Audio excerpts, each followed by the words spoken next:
Dr. Cynthia Ashley is the president of TFN TV, where she produces programs for webcast and cablecast. She uses media conferences, priors, and her recovery testimony to inspire. Welcome, Dr. Ashley. Hello, Dr. Ashley. How are you? God bless you, Dr. Neva. It is so very good to see you, beloved, especially during this pandemic season and unrest in the world today. I'm so happy to see you. You look well. You sound good. God bless you. I'm okay. I'm okay. Day at a time, one day at a time, but I'm okay. Thank you so much for gracing us with your presence. I know, yes, it's COVID at the moment, but you are a very ambitious person and you're still pushing for your goals. So I want to know from you, what motivated you to start your TV network? And what is that why? That why that they talk about. Why did you start? Okay, I have to, because I know you don't have a lot of time, trust me, for that answer. But the short answer is when I first started pursuing production and producing events, uh, doing directing different events that would be recorded, uh, I wanted to, at one time or one day, I wanted to executive produce uh, sitcoms, uh, anything that had to do with television programming. I wanted to do films, anything that had to do with production, events. And so I would actually look in the newspaper and I would find events that were happening locally in New York. And I would just call that event planner and I would say, "Hi, I'm so and so, and I have a television show." Didn't have a show, but this is what I was telling them. "I have a television show and I would like to interview some of your participants, your entertainers that are going to be at town hall." And I remember the very first time I did that, Christina Bender, I'll never forget her. Her father's a big bishop in the Bronx. And it was a town hall Christmas special that BBC was producing, and Roy Francis Productions was the actual production company that was producing it for BBC, British Broadcast Communications. And so she said, "Well, it's not my event. I'm just a coordinator, but I'll talk to the producer and I'll find out." And the next thing you know, I get a call back from her and she tells me, the producer says, "Yes, you can come. You can have a makeshift studio in the back room and you can interview the guests: Helen Baylor, Alvin Slaughter, JC Velasquez, Valerie Boyd." I mean, everyone that was there, I was able to do an interview with. And let me tell you, after I got off the phone, I started crying. I just have to tell you this from the beginning because you're asking me what started this network. And I started crying. I said, "Oh God, what did I just do? I don't even have cameras. I don't even." But God is so good. Somehow or another, I got in touch with someone by the name of, as a matter of fact, Lydia Soli, Apostle Lydia Soli. She has a show right now on Brick.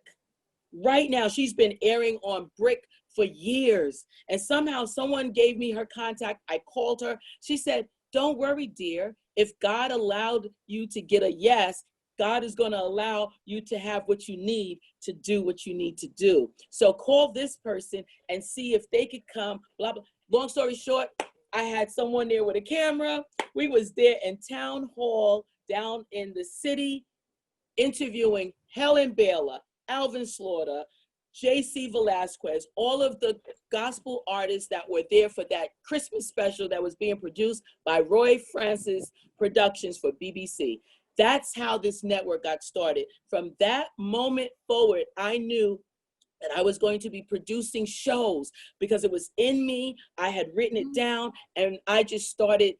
I interviewed the Winans at the library.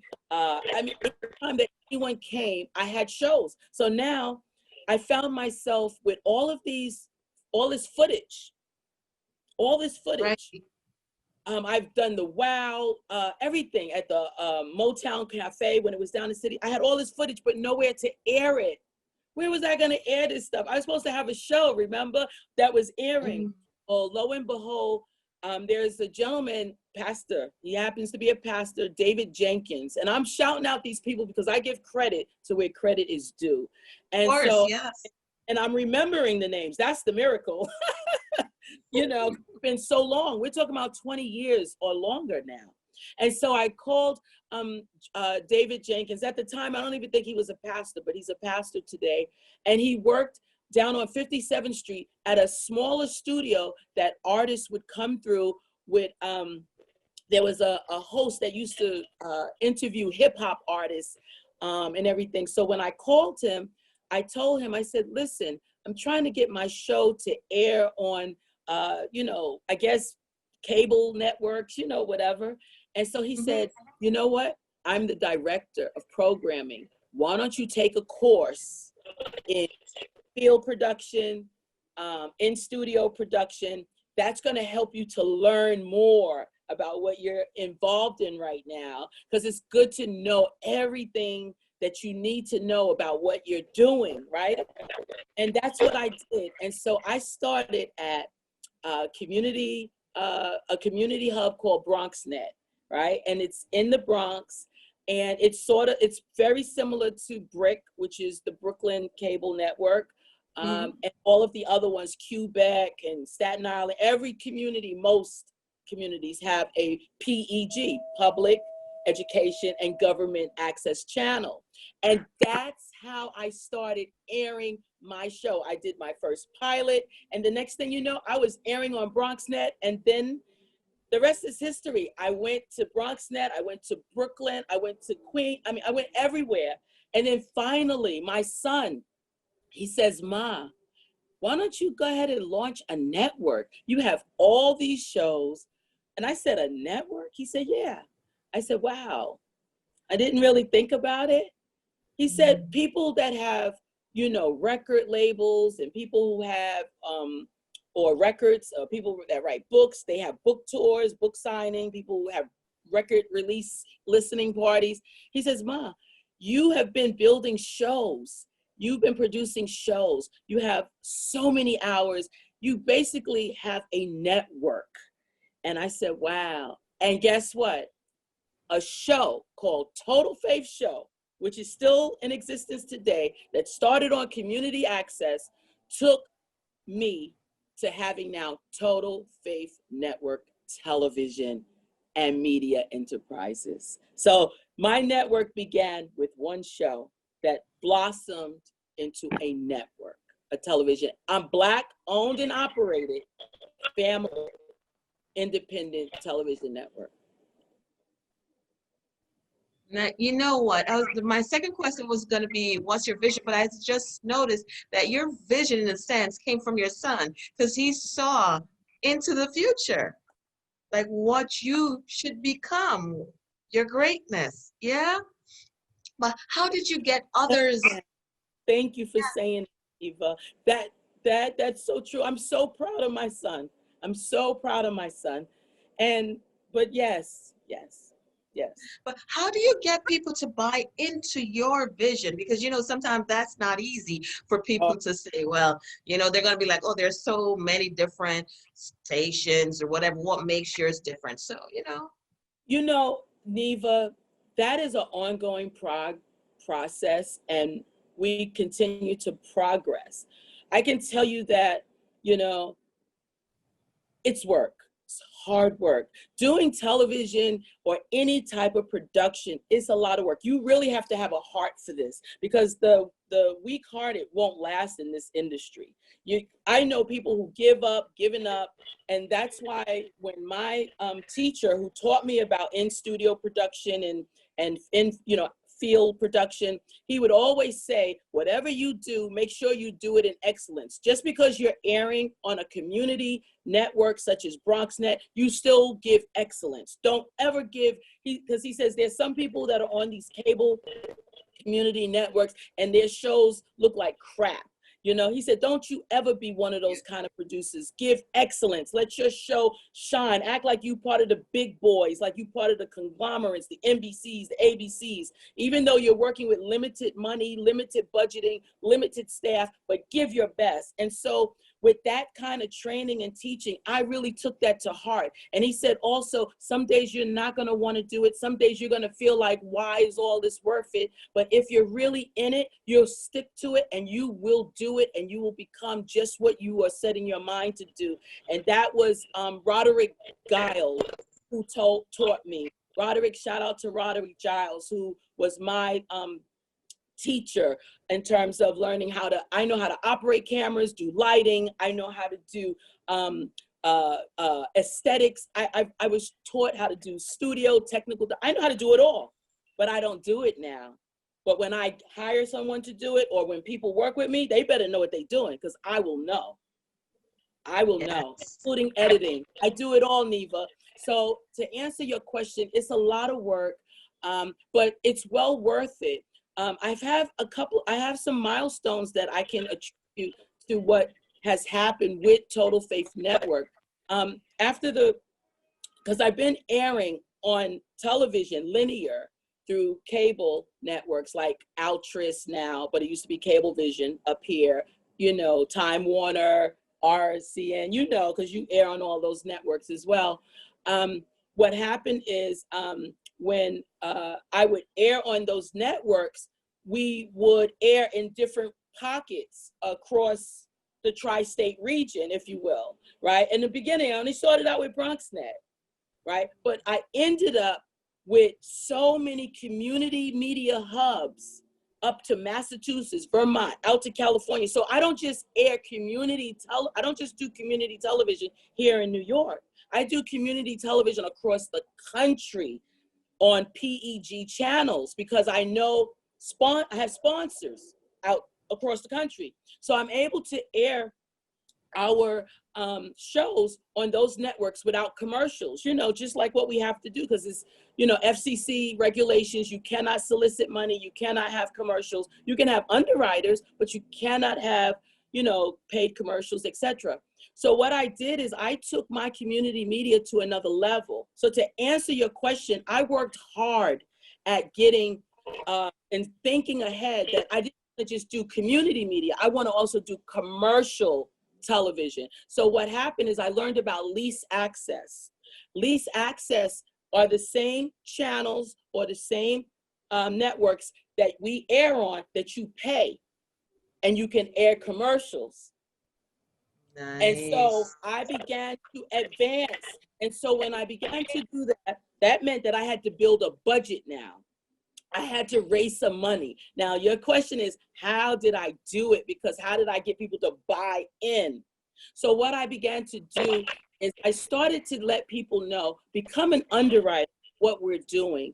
You know, it's going to help us to enhance our programming. It's going to help us to make our programming look much better. And at the same time, I get to shout out your business. You know, this program is being brought to you by XYZ. This segment of the Total Faith Show is being underwritten by XYZ. People began to buy into it. So even though I didn't put their a commercial up, I put their name up and their email up and their website up, so people could get in touch with them if they wanted to. So that's how I got people to buy in initially. But then what ended up happening was that I wanted to do the commercial programming. And so how did I get commercials or media outlets to buy into our commercialing, right? Now, this is for all of you public, independent access producers, right? Certified like yourself. Let me tell you, you have to build relationships with media partners. And what they look for is the fact that you have outlets that they're going to be able to have their clients be seen on your platform. So I took community media to a whole nother level, from PEG to now commercial free to commercial programming. And now what I'm doing is I air not just linear, right? Great. Because we signed a contract in 2011 with Dish Network. That was our first milestone. We had it for about 2 or 3 years, but money, again, money, like I said, Money you is a got, challenge. television is not cheap, huh? Television is not cheap. It costs money. So you have to stay in it. So after Dish Network, 3-year contract, then we signed another contract with Caribbean One Network. We were airing in all the Caribbean islands, Neva, all of them. We were airing in Washington, D.C. Certain hubs they aired. That was another milestone in 2015, 2016. In 2017, I signed a contract with the Now Network. The Now Network is more of a Christian network, but because I'm not a religious network, but my show is family oriented, right? So it fit the bill. So we signed a contract with them. We aired for about 2 years with them. We had to pay a monthly fee, but I could put my commercials, I could put my ads in there. And so that was what we did. But after 2 years, I didn't sign again because the money, again, money, Neva. You gotta have money to stay relevant in television to pay for access, right?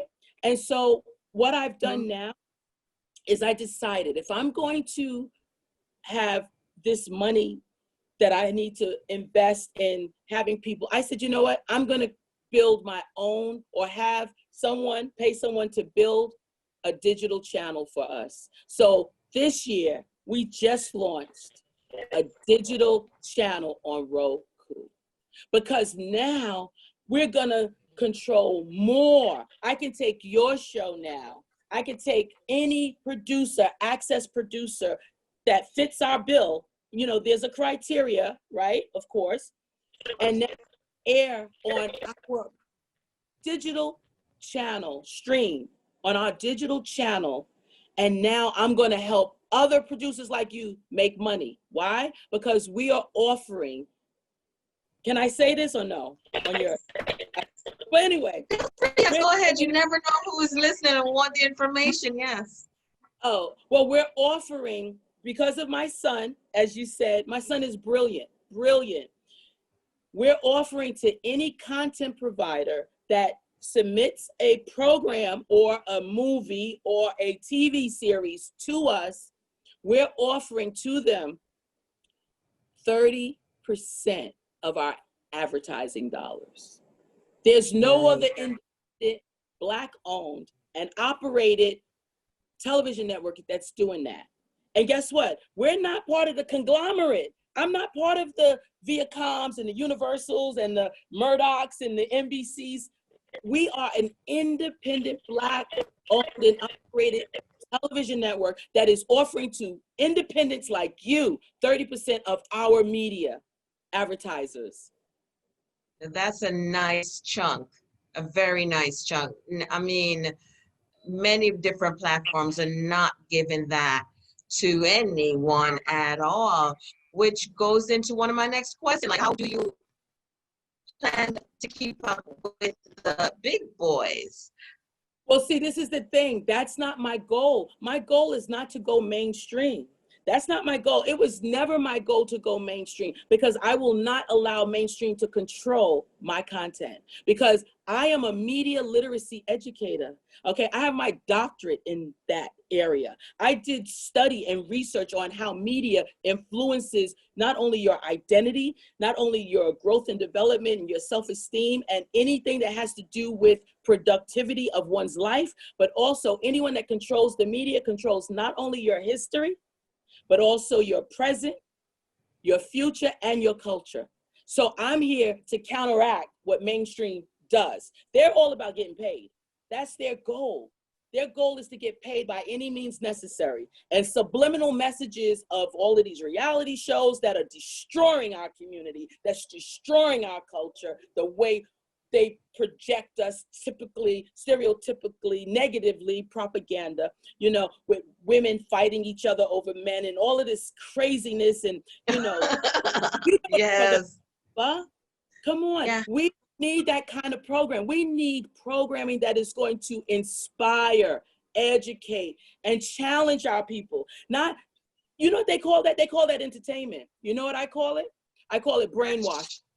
You call it brainwash, I call it trash. Yeah.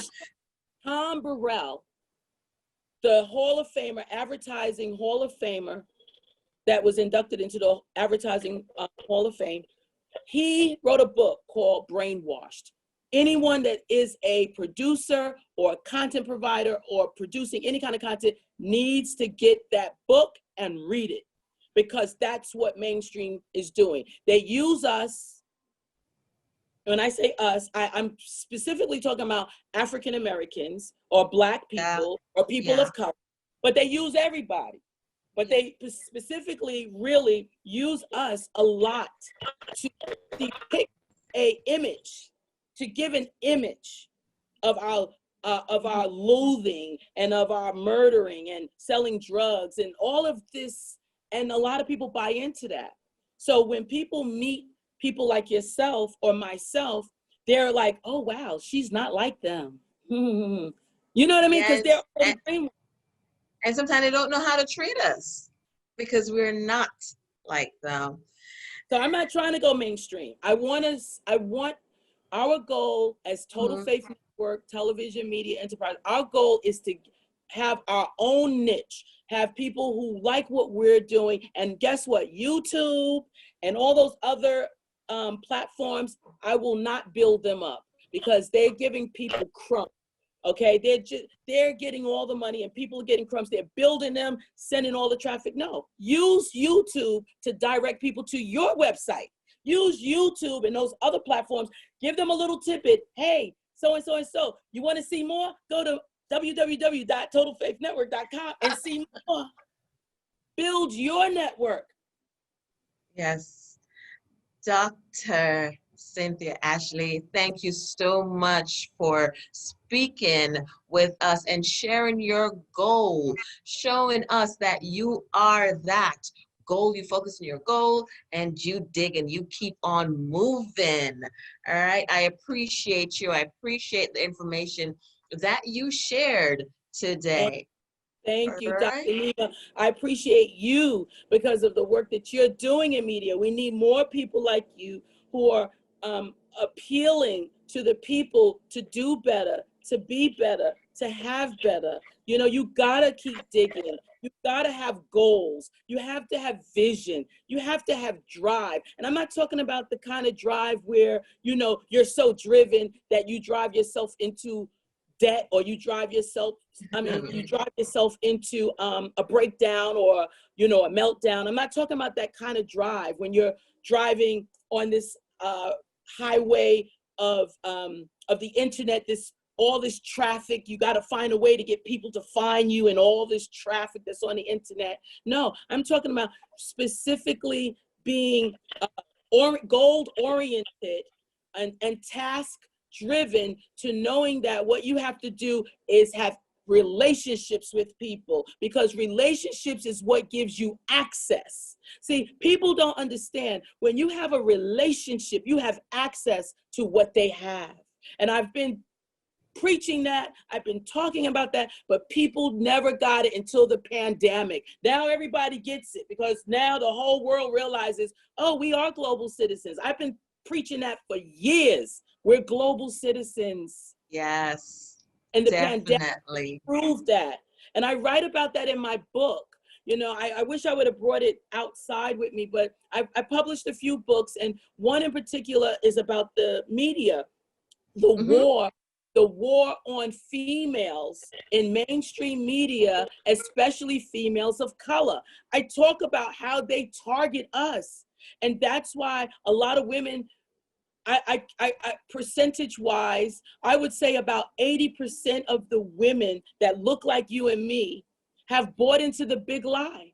I'm going to tell you, that's the truth. That's why our men are going through what they're going through, because women feel like, oh, I'm getting the big bucks. I don't need my man. No, we do need our men. No, you're wrong. You're wrong. We need our men, and they need us. You know what I'm saying? So we're a culture people. We're a communal people. We always been that, from Africa, from the Caribbean, from around the world, from the African diaspora. We've always been communal. But now all of a sudden we're divided because the head of household is gone. They're locking them up, making money off of them in the penitentiary. They're dispersing families. The courts is now and the daddy of the child that we're supposed to raise. You can't even spank your child because it's abuse. The city, the government wants to tell you what to do. Let me tell you something. And now there's the election. Yes. So don't get started, Dr. Ashley. You know I'm talking right. I know you know us, but we don't have the amount of time to impart your knowledge and that information. So, yes. Again, thank you so much, right? And thanks for being on our program. Right? Thank you for having me, Neva. Thank you for having me. Thank you so much to your audience that is watching. Continue to support Black media. It is important that we support one another. As a matter of fact, we're getting ready to have our next event, October 10th, 10/10. Can I say that or no?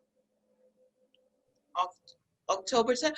Well, what I'll do, the information, we'll forward individuals to your website. Okay. All right? It's our annual award. Virtual stream. They come from all over the world, but they don't have to fly in this year. They could be right in their homes. I mean, they fly from all over the world to come to Total Faith Awards. All over the world, Neva. God is my witness. And I know that's God that's making Total Faith Network a name. So, there it is. All right, Dr. Ashley, thank you so much. Until next time, bye-bye. Bye, everybody. Have you been thinking about that new business and you have not been able to get started? Hi guys, I'm Dr. Neva Alexander, the owner of Neva Alliance, a company that helps small to medium business-sized companies to get started. I have a superb kit for individuals who want to get started, and in that kit you will have the formation of your business, the EIN number, the business plan, the license if necessary for your type of business, the support you need, the branding, all included in that kit. Below you'll find the link to my website that you can get started today. Don't delay on creating a life legacy for you.